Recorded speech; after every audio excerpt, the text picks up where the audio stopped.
One. Hey guys, welcome to the Moss Performance Podcast. I have one of my favorite guests. He's been on here, I think, 4 times now. This is the fourth time. Um, no introduction needed. Coach Fabio from StrongFirst on here to settle the non-existent debate of German volume training versus Italian volume training. Coach, how's it going today? Doing great, thank you. As you know, we just finished my training session, which by the way was the Italian volume training, still on that plan, and went great. Went great. So glad to be here again, by the way.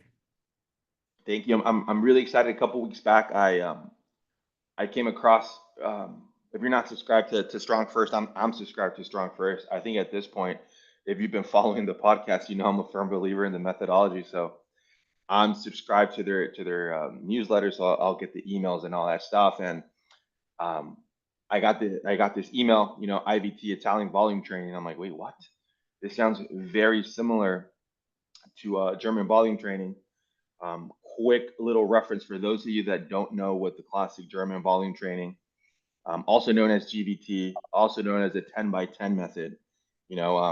It's my understanding it's a hypertrophy approach to training, high volume, moderate intensity. The main structure is 10 sets of 10 reps. You use one main compound exercise, call it a back squat, call it a bench press. Typically for load intensity, you're at 60% of your 1 rep max, or you choose a weight that you can do for 20 reps, about 20 reps to failure. And the goal is to maintain the same weight for about all 10 sets, 90-second rest periods. And after that, you do some accessory work. So that's just a little background of German volume training. But I came across this article from Coach Fabio, Precision, Patience, Progression, Strength Built with the Italian Way.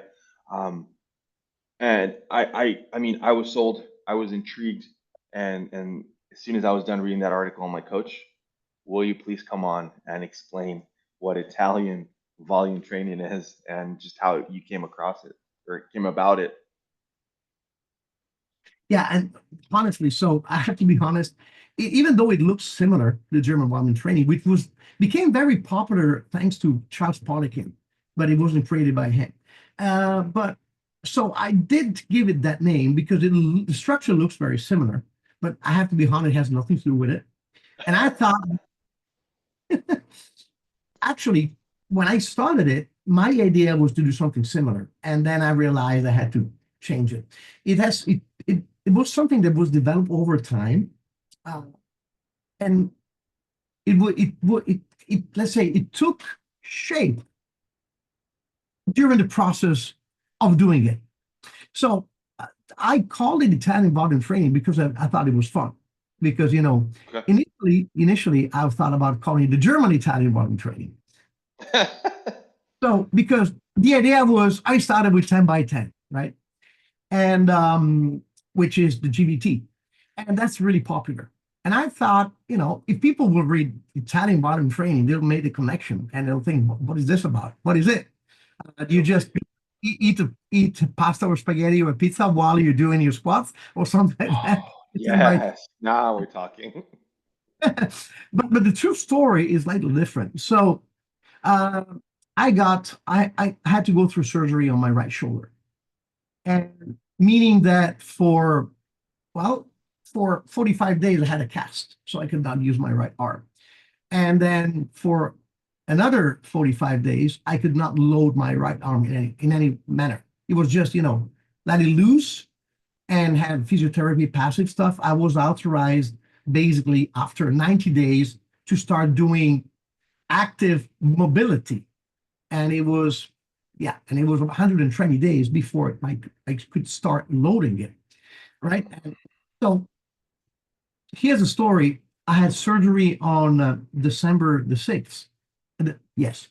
And when they released me from hospital, I just went home and I decided I was going to do the two things I love the most.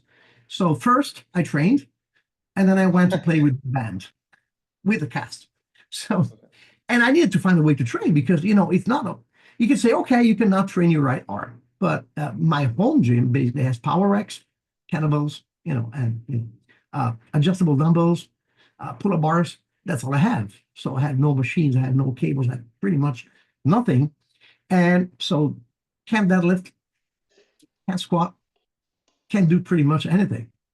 Uh, all I could do was, just clean one bell on this side while being careful because I had a cast, and probably do some squats, some presses on this side and so on. So I needed to find a way also to train my body with what I had at my disposal.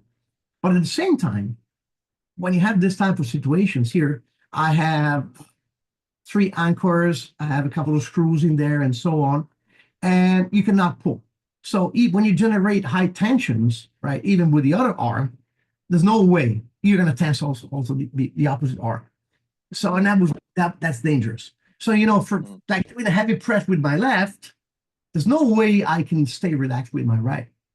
And that was not authorized.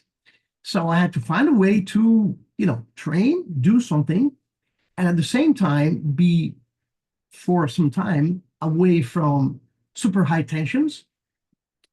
And also, find a way to train my lower limbs. I mean, I can still squat in kilos, 240, 250 kilos, which, again, even if I was able to clean a 48 kilo bell and hold it there in the rack, front squats, it would be a problem for me to keep the bell in the rack, but not doing squats, not at all. Okay. So I had to work around it. And I thought about doing pistols, but still, with a cast, not easy. So I found a way, okay, I said, and I need also to keep my metabolism high because I tend to gain weight easily, even though I'm very conscious about what I eat. And I didn't want, to gain too much weight.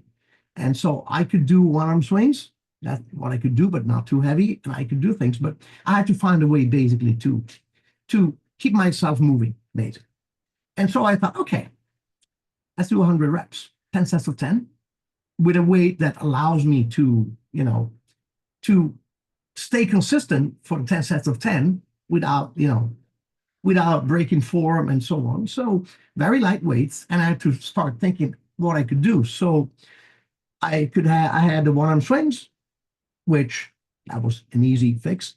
But as far as for the rest, I could not do squats or anything. So I started doing step-ups. I took a plyo box, the highest I had, which was 90 centimeters off the ground. I don't know what that is in inches, but it was the highest I could reach. But still, and I would hold myself for balance on the uprights of the power rack and would just do the reps one side and the other, 10 and 10. But it was becoming easy. So I took a belt, the one you used to do weighted pull-ups. I put it knob up and down with a hook on the other side. I put some bands and I attached the bands on the kettlebells, so I had some resistance with the band while I was stepping up. So I found my way to train my legs. And then I would do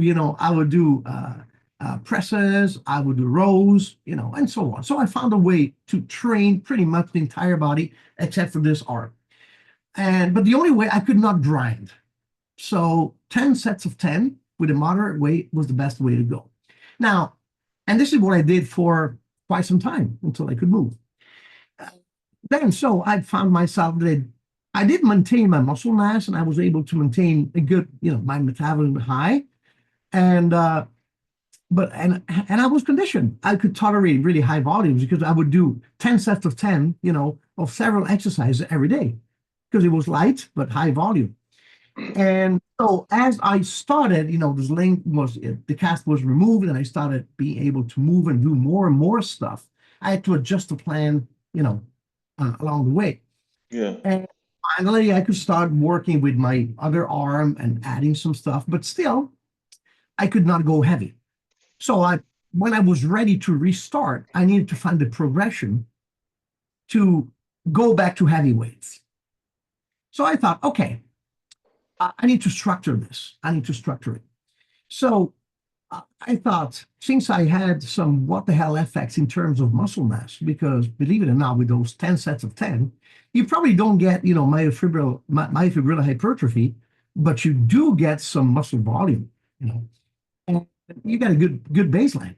And you get conditioned, especially if you do your squats and your deadlifts, your swinging in that manner. It's, high volumes like that work pretty well. So I said, okay, 10 sets by 10 is very good to create a foundation, right? But I didn't like the idea of starting with a lightweight as the original German volume training and keep it all across the board. I thought about doing something incremental. I thought, let's make it so that the last sets are challenging. So I started finding a way to start light in the first set and progress with the weight on every set with adding a little bit of weight so that the effort level, the RPE would be low, let's say below 7, 8 for the first six sets out of 10. And then go up to 8.5, 8.5 for the very last set out of 10. And so the idea was you start light, very lightweight, and every set increase the weight, increase the weight, increase the weight. And then it becomes challenging toward the end. And according to how easy the very last sets become, so when the levels of RPE starts going down toward the last sets, this tells you that you can start a little heavier and end a little heavier, right? And so it progressed that way. And I thought, okay, but sets of 10, it's with working with some buffer, of course. You're still in the intensity ranges that will not build back your strength and will not build back your 2x fibers again. So I thought, okay, phase one is getting to a point in which you can easily do, your 10 sets of 10 with a given weight. Then the idea is, okay, let's cut the reps and increase the weight. So phase two, you cut down the reps.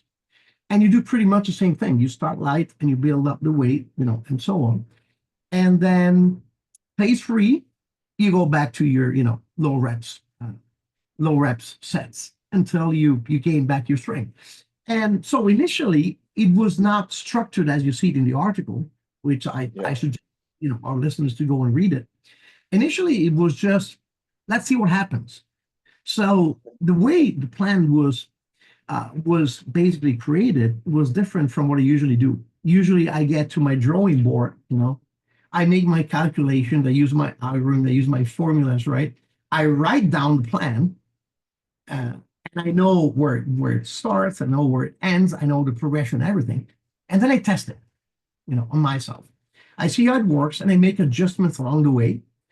And once I made the adjustments, I will give it to some of my longtime, guinea pigs, which are friends that train along with me or so on, and they will test it. And once they've tested, I'll just give it to a broader audience. That's the usual process. This time was totally different because planning ahead was really hard because after I removed the cast and I was allowed to start loading my right arm again, every week I was able to do something I wasn't able to do the week before. So I could add new exercises, and I could add the loads. I was improving my mobility. So I decided to use a totally different approach. What I basically did is I simply went by feel, right? I had the idea, started with 10 by 10, ending up with, 10 by 4, 10 by 3. This was the initial idea. And every week, I would keep notes of the RPE levels. I would keep note of the feelings. I would try to add weight here and there, see when it was time, take notes when I realized that I added way too early, taking notes when I realized that I could have added more weight and so on. And at the end, the plan was built along the way. So instead of creating the structure before, I created a structure by looking into my training diaries, basically, right? Interesting. Yeah. So it was a totally different process for me. And you know how that came? So part of the story, I, I designed a new plan. I was in the process of testing right before I got right? So I got injured and I couldn't test the plan. So I had designed the plan. The name of this plan is Block Blast, which we'll see. I'll probably write an article on it soon. Mm. And my mind was really well structured, right? And I was so excited about doing it. And I did like week 2 and 3, and then I got injured. So I couldn't continue it anymore. So what I did this time, without testing it on myself first, I gave it to my usual, 10 guinea pigs. They tried it. And I got very contradictory results. And actually, just a couple had good results. Some burned out. I had to make adjustments along the way. And I realized that one part was missing, because programming is in part, it's it's it's a science. It's about maths. It's about the principles, human physiology, biomechanics, biochemistry a little bit, how your body reacts to different type of loads. You have guidelines and so on. So you apply what you know, you design the plan, and that part is science. But then there is the second part, which is art, which is about Yeah. the unforecast, something you cannot forecast, you know, something you cannot forecast, something you cannot expect. And so usually during the testing process, you find out all the mistakes you made and you make adjustments.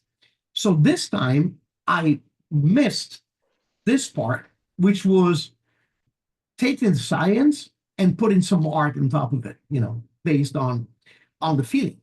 When Okay. you are experienced at coaching, and you write down a plan, I'm pretty sure that happens to you also. You write down a plan for someone and you kind of feel, what the person will be feeling when they Yeah. will follow the plan. I mean, you put, okay, 3 sets of 5 here with this weight, da, da, da, and okay, this one's going to feel real hard.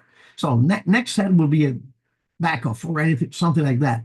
I know this number of set will be really hard. The first 5 will be easy, or this week will be easy. This one will be more challenging. This one will be hard. Then the following one are gonna set the load. So you already expect what's going to happen because I have experience, right? But in real life, it may be similar to what you thought, but there's always something. So missing this part, testing on the battlefield and making adjustments did not make the plan successful. So I know that I'll have to start it soon, do it myself, take notes, make adjustments, and so on. In this case, there was nothing I could test ahead. So in this case, it was just go day by day, see how I could progress, and take notes, and then try to find the pattern. Mm. So basically, the way I designed that plan was the opposite. Was the pattern you see in the article in the plan doesn't come from any type of math, comes from analyzing the training diaries, the training logs, and assessing how I progressed. And then, of course, I tested on some other folks, and I adjusted it. And by the way, right now, what I'm doing is slightly different from the article, but because I adjusted it even more. So probably it'll be a 2.0 at some point. But but what I love about that plan is that is basically it's auto regulation. You don't have set increments, set progressions, or anything. It adjusts as your body adapts to the plan. So basically, you add something when you feel you're ready to. You have a progression, but you don't have a set time and deadlines to progress, Mhm. which Yeah. which is great, but may be dangerous because so Dangerous. yeah, let me explain. So for those who are our listeners, we had a little bit of chat before starting recording, right? And we had that discussion about keeping the ego out of the door, right? So I love auto regulation plans, and there are many out there which are really great. Which is, and if you think some of Pavel's plans are about that, like the original rite of passage, you add one rung to the ladder when you feel ready to, right? And so they're great because you move one step ahead when you have adapted and you're ready to. So it's great on one end, but it's dangerous on the other end because, as I don't know if you remember the TV series Doctor House, as Dr. House used to say that, well, he was about a crazy doctor, but he would say people lie, and people lie also to themselves, which means Yeah. that you see the progression, you're at that step, you want to go to the next step, right? So some days you feel miserable, so you keep your ego, quiet, and you stay where you are. But sometimes, you have a good day, you're ready to go to the next step. You do it, you go to the next step, it feels easy, and let's do one more step, right?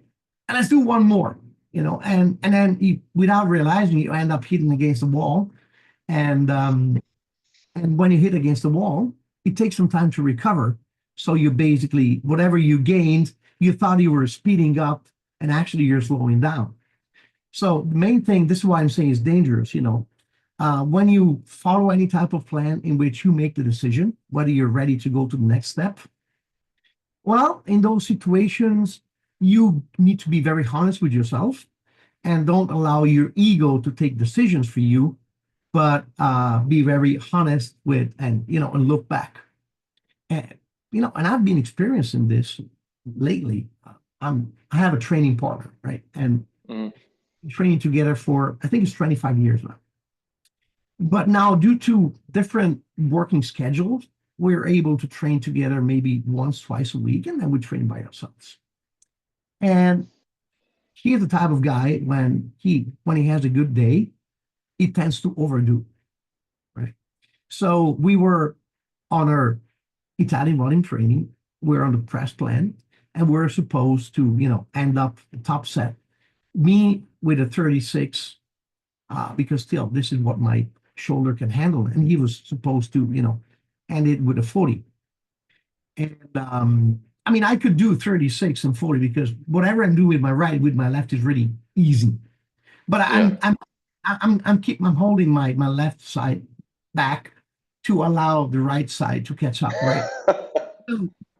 And we didn't train together, right? So he did his due diligence up to 40 kilos, and he said, "Let me try the 44."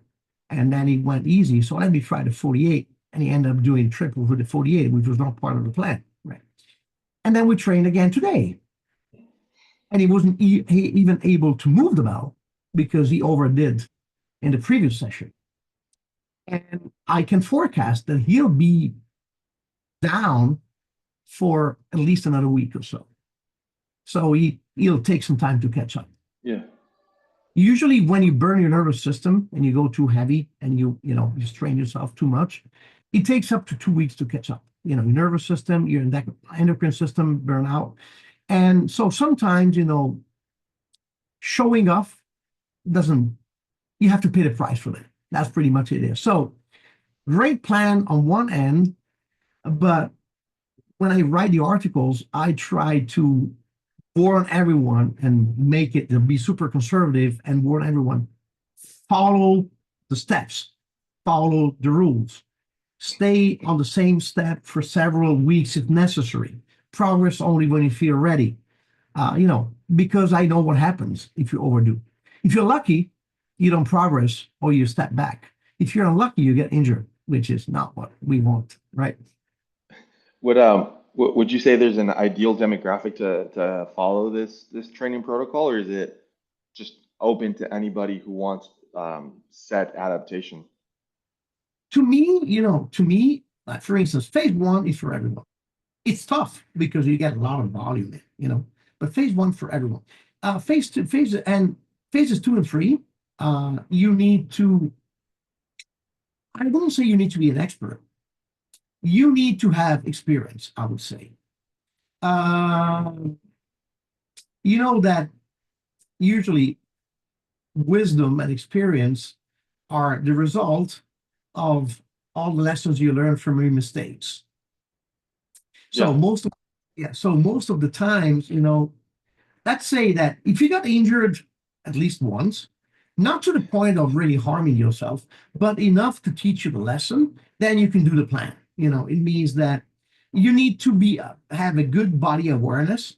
You need to have awareness of yourself, meaning that you need to be able to assess if you are doing things properly, able to be accurate in the RPE score you give to yourself in your effort.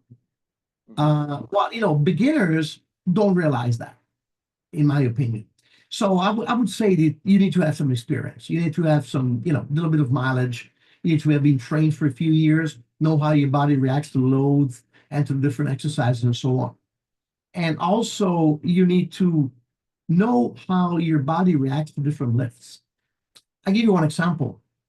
Um, Military press is one of those lifts where rep number 4 is easy, and you feel like you do 3 more, and then you can't do rep number 5. I Yeah, don't know if you tried that, right?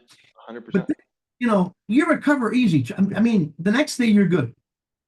The deadlift is a lift where you're able to do 1 more rep, but if you do it, you're burned for 2 weeks, Yeah. right? It's way more up with your nervous system. The squat is somewhere in between. So when you have those type of plans and you're trying to set your progression, one of the main mistakes I've seen people, they want to progress the same rate in different lifts for different body parts. And you will never progress at the same rate in your military press and your pull-ups and your deadlift and your squat. If you, I don't know, I know you're doing the battleship. What lifts are you training with the battleship? Front squat, bench, and kettlebell cleans. All right. So front squat with kettlebells or with a barbell? Barbell.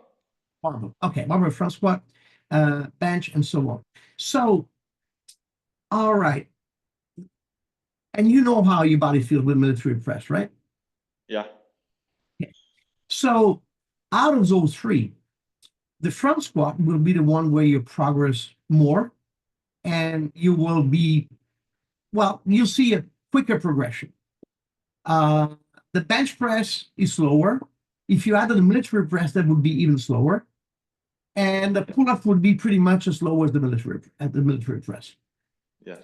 So they progress different rates. If you had deadlift, it would be somewhere in between the pull-ups and the squat, most likely.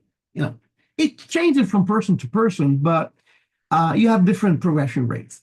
There is one lady here, I'm helping right now. She's on one of Pablo's experimental plans. This is a wonderful plan. I'm going to disclose part of it. So basically, you basically find a weight that allows you to do 3 reps with 0 speed loss. Okay. So you can probably do 5 or 6 reps, but you can do 3 without losing any speed. This is your starting weight, right? And you're going to do 6 reps with that weight. So, but you do it this way. You do a set of 3. You wait a given amount of time, let's say 30, 40 seconds, and you do a single. You wait and you do a single. You wait and you do a single. So you 6 reps, right?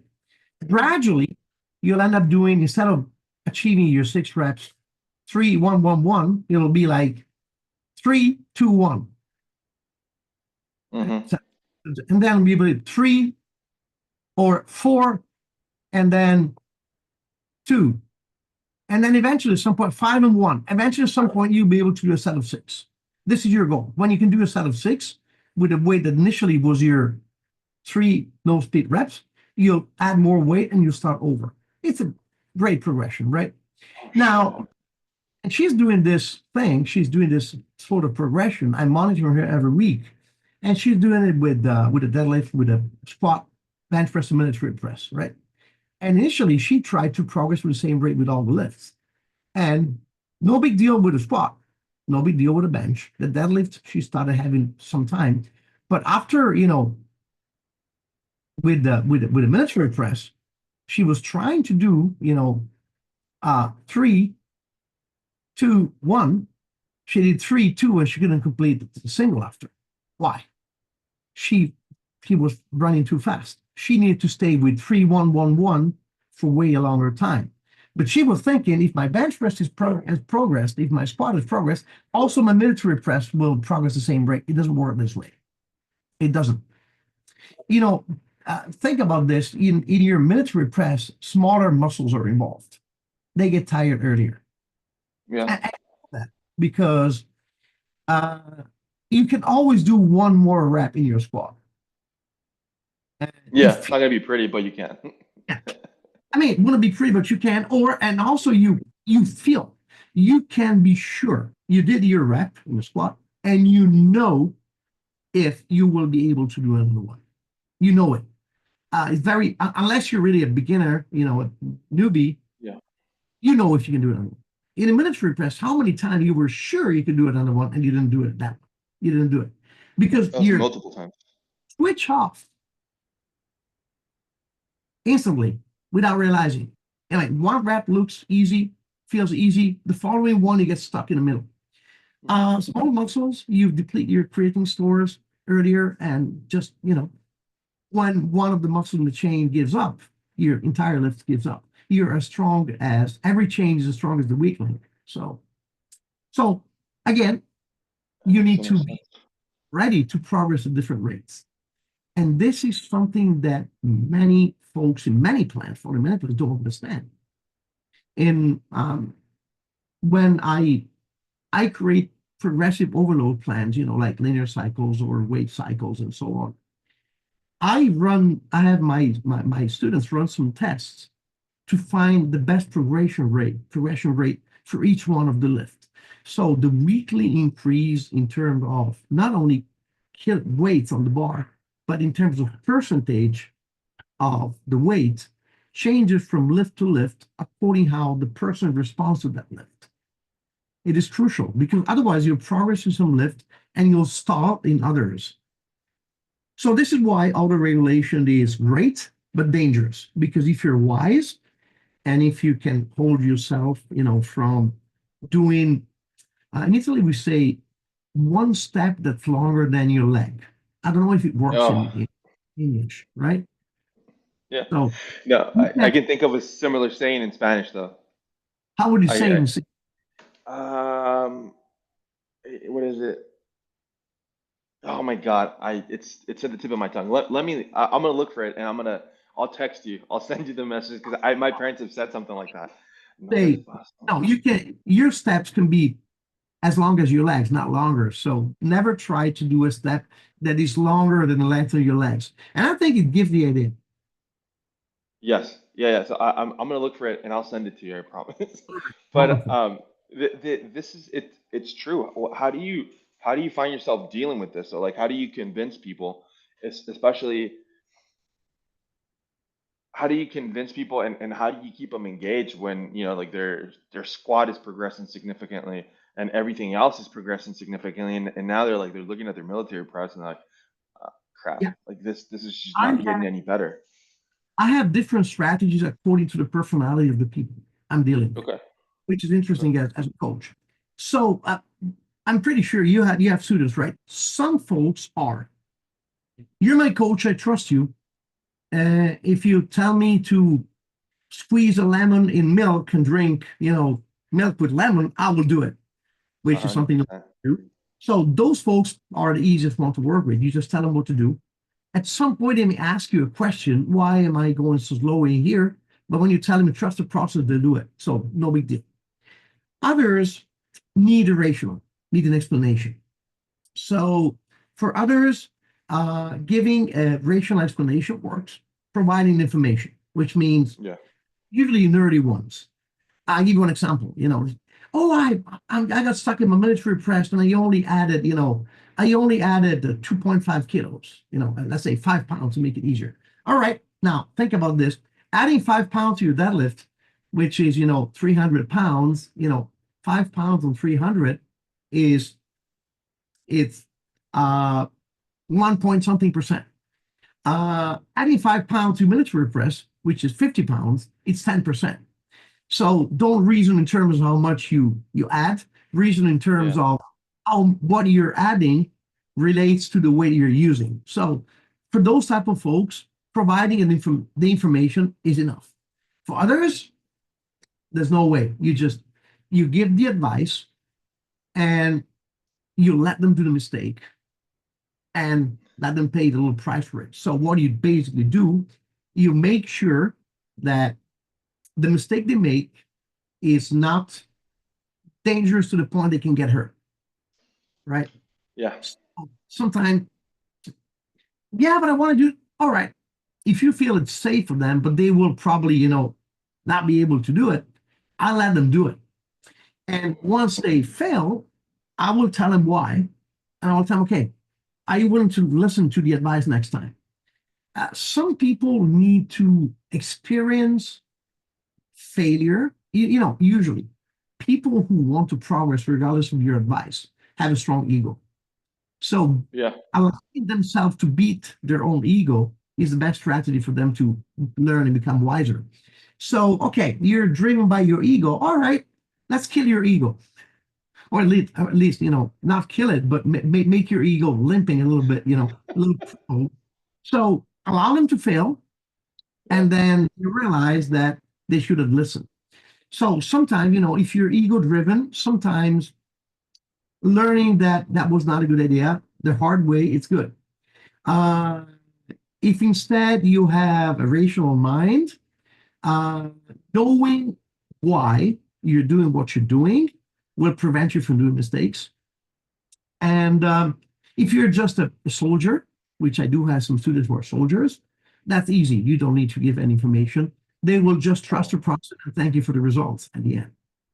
And I have to say that the strategies don't work only for your students, also for ourselves as coaches. You know why I'm wise? Because I've been ego driven for years and I got hurt many times. And the first time wasn't enough, the second wasn't enough, the third. At some point, I learned a lesson. And still, sometimes I get caught. I do make mistakes. We all do. Sometimes ego overcomes. It happens. that happened to me. I ran Battleship 3 times already at different points over the last, like, I want to say like over the last year and a half. And that happened to me the first time when I was testing the military press with the kettlebell. I did it not last cycle, the cycle previous to that, and I paid the price significantly because when I was on the it was, I think it was like like like the medium weight, the not the heaviest weight, but the medium one. It was impossible, and I had to retest it. I'm like, you know what? Like, I'm just going to reassess this. I absolutely completely butchered this to try and convince myself that I was um, at a level of strength that I wasn't, and I ended up paying the price with just having to retest and spend more time and being more honest about how I was actually feeling, how the movement quality was, and following the stop signs that we talk about all the time. So I didn't follow them, and I ended up paying the price. Luckily, not with an injury, but I mean, just a reassessment, and I think a lot of us have been there before when you You pay the know, and price. I have been dealing lately with this. Actually, Brad Jones and I have been dealing with this situation, and we realized that people really uh, are not. I wouldn't say they're not honest with themselves. Most people, even experts, have a hard time in a good self-assessment. You're good at checking someone else's lift or form, but not yours. How is this? Now I'm going to disclose something else. Uh, there's a new book by Pavel in the works about strength testing, and it's almost ready. So it will be hopefully for the end of the year initially. And this is going to be a blast because I'm in love with the material there. And we're testing some experimental plans. And so Brett and I, we distribute the plans and we get the results and so on. And so when we sent the first plan, we got some contradictory results. And in my opinion, some stalls and some lack of results were due to the fact that I had the feeling that since everything started by testing the RM, rep maximum, Hmm. with some weights, I had a feeling maybe someone is overestimating their RM. This is why we don't see the results we're expecting. So we started asking for videos. And now I get beginners, but we got people we knew are experts, and we saw the videos, and they counted 8 reps, we counted 6 or 5 because the other not good reps for us, right? Yeah. So we started asking for the videos, but we started instructing people to, you know, film themselves, watch the video, and compare the first reps with the first rep with the last. The last rep must be as good as the first one, if not even better. And another thing that we realized is that, you know, you may cheat because your form breaks a little bit, or because when you press, you use your knees, or, or use a little bit of momentum. There's many ways to cheat. There is a way of cheating that many don't think about, but most people do, which is playing with the tempo, which means inserting micro pauses between reps. Now, if I'm asking you to test your RM in squat, right? It means how many reps you can do in a row, which means that if this is your rhythm,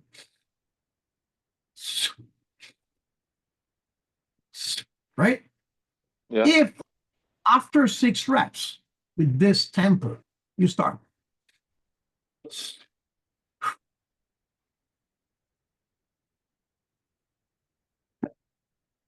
that's not another rep. You waited 5 seconds before doing it. You stopped. Your RM set is over. That's finished, Yeah. right? Yeah. So if Yeah. you start, there are interesting studies on how much creatine phosphate how much less you deplete in the set with the same number of reps, but putting just a 1 or 2 seconds pause between reps. So instead of doing a set of 5, doing 5 singles changes everything. Mhm. So that extra second or two makes a difference. So if I want to know how many reps you can do with 80% of your 1 rep max, I need to see all the reps done with the same form, the same depth, the same technique, the same standard, and the same pace. Yeah. If you start, so had this guy was fun. So uh, I put this guy on a Plastron plan, right? And I asked him, he gave me his 1 rep max. I said, okay, test me your RM with 85%, 75%, and so on. And with 75% of RM, he sent me the report. He did like 21 reps. 75%, you can probably knock, 12 reps at maximum, 13 if you have high endurance. Otherwise, it's between 10 and 12. And can I see the video? It was an endless rest pause. I mean, he did the first 8, 9 reps. Then he would just rest for 10, 15 seconds, do another 2 or 3 reps. And so basically, it was a whole bunch of set with low rest intervals in between.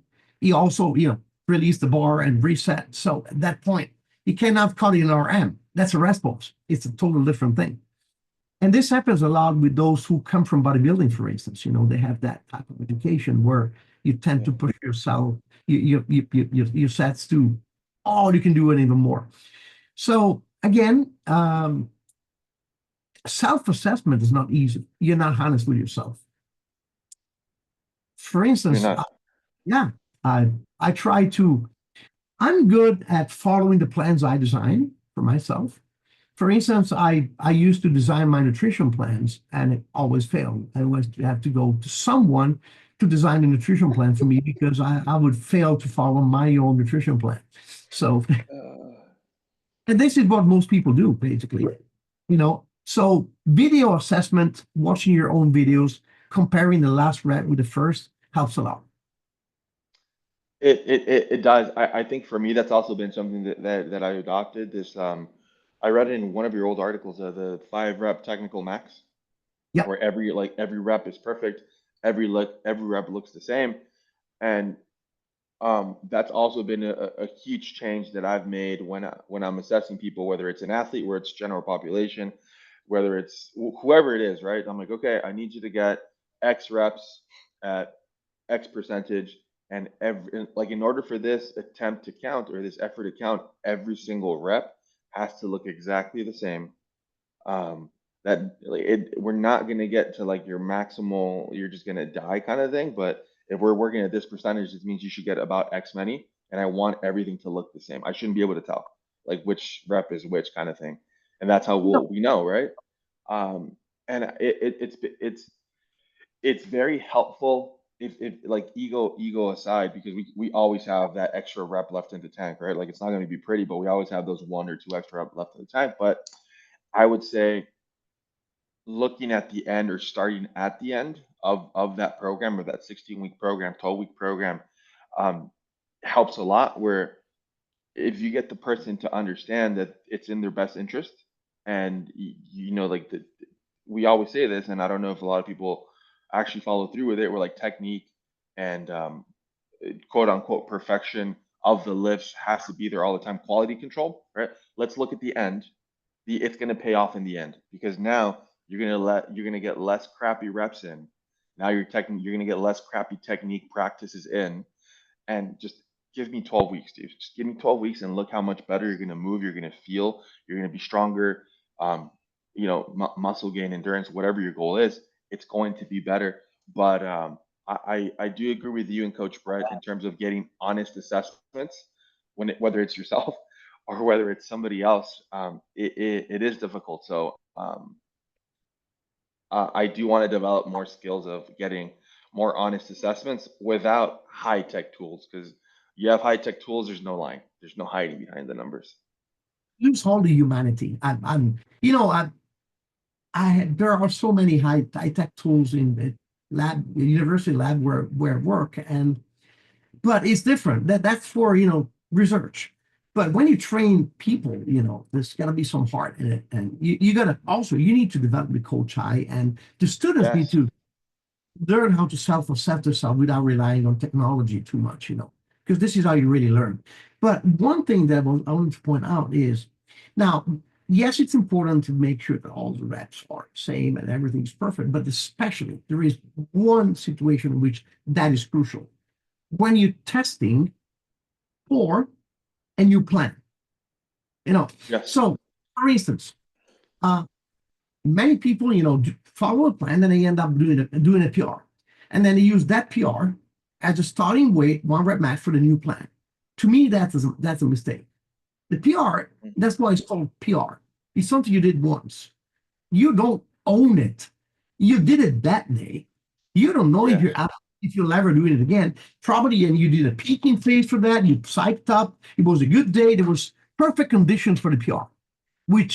So to me, when you're starting one rep max or way to design a new plan, should be a way that you own, not the way that you lifted once by chance. That's the first thing. And then when you do a RM test or whatever assessment before you start a plan, this is where you need to be sure that that's according to the standard. One of the things where it's easier to get lost is the squat, for instance. You see that how they go heavier, the depth of the squat shortens.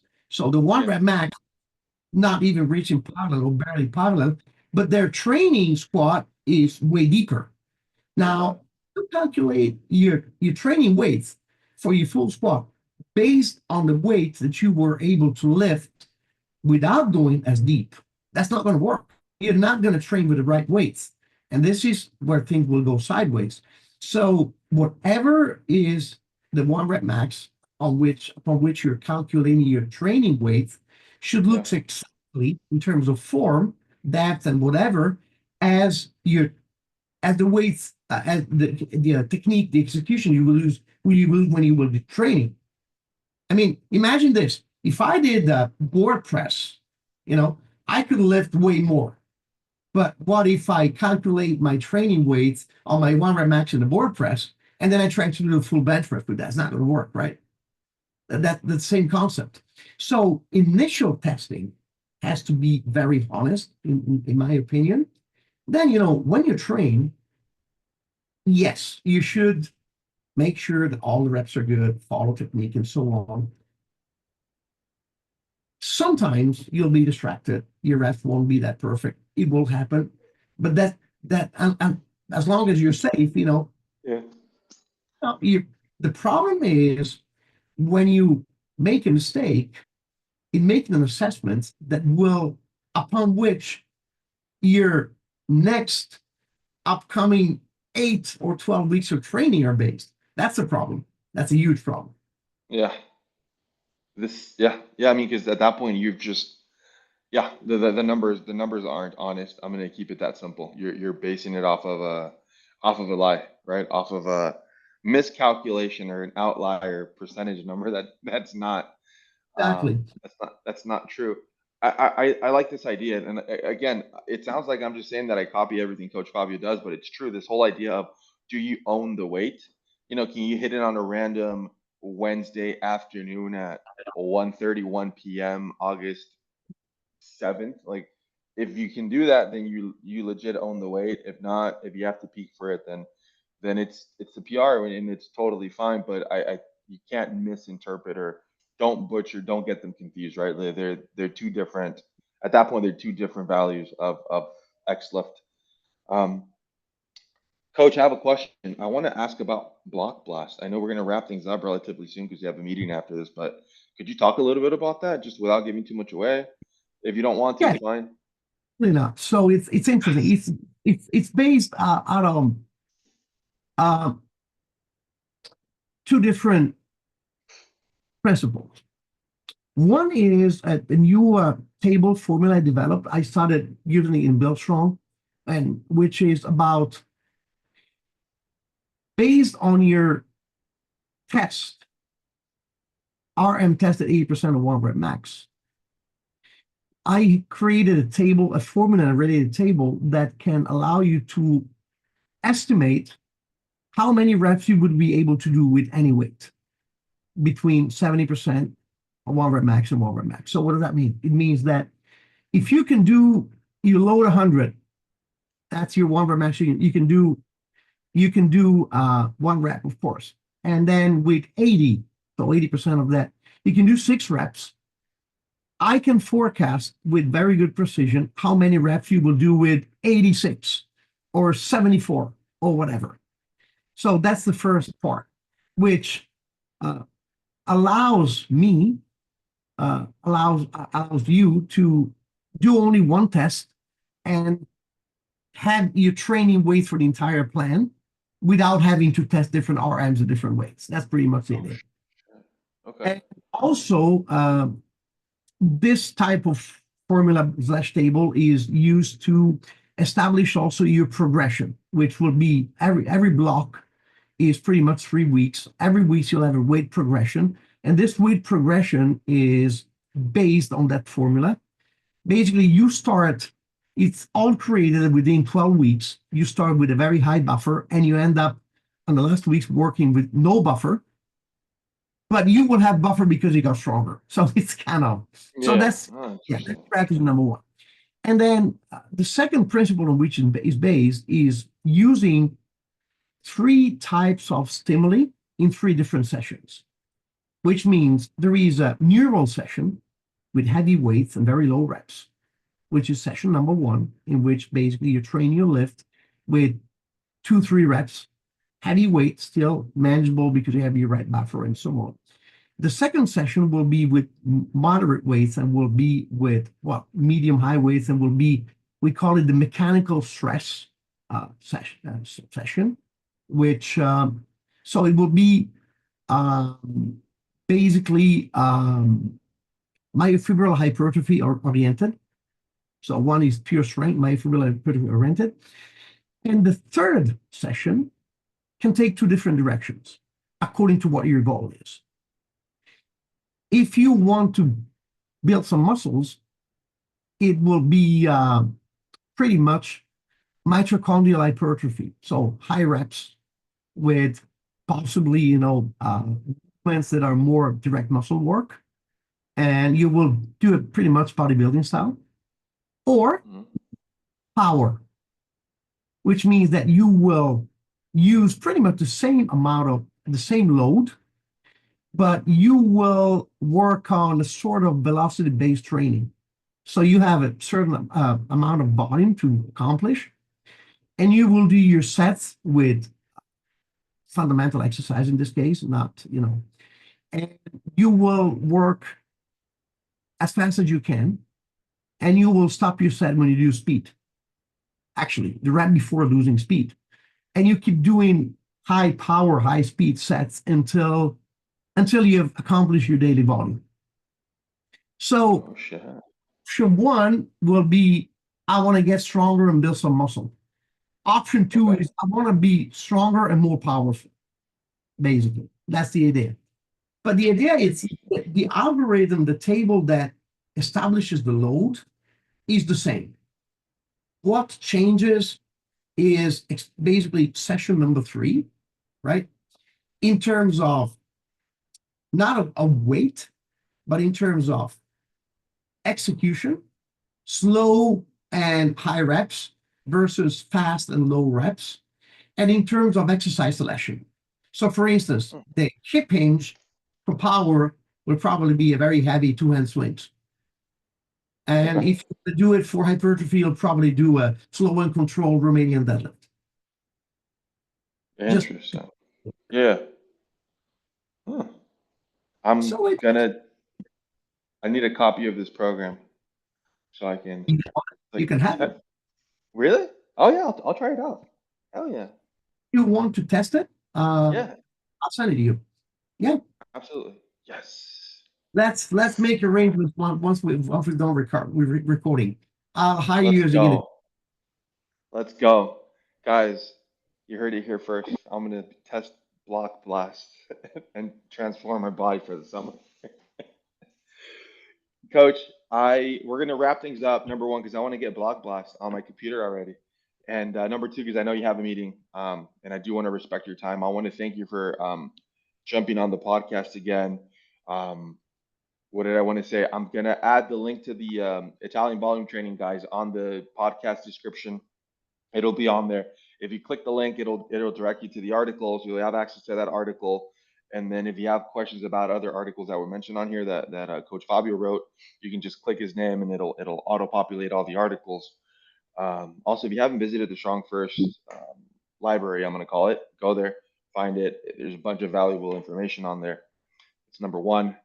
Number two, Coach Fabio, you were talking about where you're going to be this year in terms of events. He is going to be in Mexico City in November, maybe somewhere around the Yep. same time in Chile as well. Yep. Okay, you will And be there. everywhere. I have a And very full schedule this year until the end of the year. I'll be I'm going to Germany tomorrow. I'll be in Brazil this August. I go to Hungary in August again. I go to Israel in September. And I have UK, I have Greece. I just lost track. This year is super busy. Really busy. Really busy. there you go. If you're trying to actually find his schedule and you want to see him speak in person, he's phenomenal. He's going to be with Paul as well in Mexico City. Is he going to be in Chile with you as well? No, I'll Just be in you. Chile myself teaching the SFP. And then Papa and I will present Strong Endurance together in Mexico City, which is also available online. So if you don't live in Mexico, you can still see it. There you go, guys. I'm actually going to try and make it out there so I can see Charlie. And is Joanna going to be there this year as well? She Oh, she yeah. has to be Oh, yeah. there. She's organizing. Yeah, so that would be great. Yeah, I'm in trouble with her because I was going to go to the Arizona, one of the Arizona events earlier this year, but I had to get some dental work done, so I couldn't go, and she's not forgiven me since then. So I have to Oh, make it well, up and have to make it up and show I can up. put it work for you there. I can put Thank it. you, Coach. Coach, again, wrapping things up. Thank you so much. I'm sure you jump on here again once you, so I can ask you questions about other stuff relatively soon. Thank you so much for jumping on, My pleasure. Bye, everybody. Coach. Yeah.